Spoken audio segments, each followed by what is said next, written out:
I've seen a lot of people do the Spidersona challenge lately, and looking at all these character designs made me want to try it for myself, so in this video I'll be designing my Spidersona and explaining my process. Oh, and if you don't know, Spidersona is basically what you would look like if you are in the Spiderverse. Okay, let's start drawing.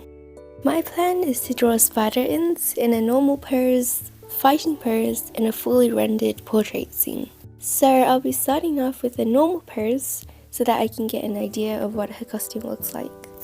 I also decided that her colour scheme will be pink and a dark purple. I didn't want to include vibrant purple or indigo because I don't know, I just didn't feel like it. Anyways, along with the spider theme, I also want her other animal inspiration thing to be a kitsune, so I added cat ears.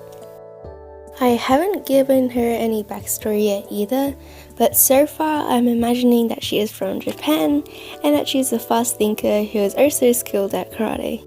Also, remember how I said earlier about how her costume is like the kitsune? So according to the law, kitsunes are very mischievous and like to prank humans. And so I thought, what if her special powers is so that she can perform illusions to confuse and distract her enemies? I was so proud that I could come up with that until I remembered that this silly little character from Miraculous is also a fox and has illusion powers.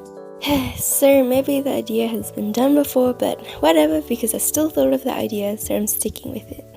And with that, our first drawing of Spider-Indz is complete.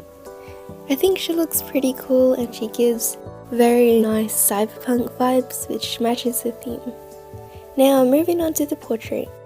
I found this really cool reference of Gwen hanging upside down with Miles, and initially I was drawing Gwen, but later on I changed the colours and everything to Spider-Indz, which you'll see how I did in just a bit. Also, I found the drawing looked too boring, so I added these glitch effects to make it more pop arty, if that's even a word.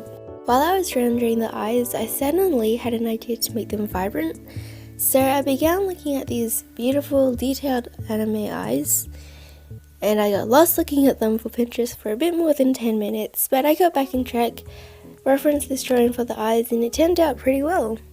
I used the lasso tool plus the airbrush for those vibrant shards, and for the highlights I wanted them shaped like the moon, but now you might be thinking, Inz, what kind of a moon is that?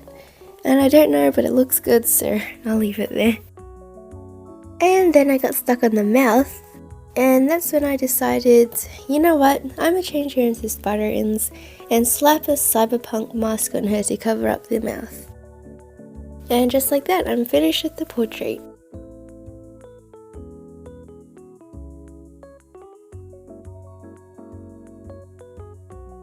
Now for the action pose.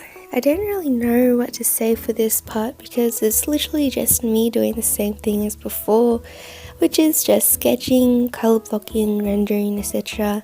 And then I'm done. So there you go, here's the normal pose, action pose, and finally my favorite, the portrait. I hope you liked watching me attempt this challenge, and if you did, like this video, subscribe, and comment your favorite Spider-Man. Is it Gwen, Herbie, or Miguel?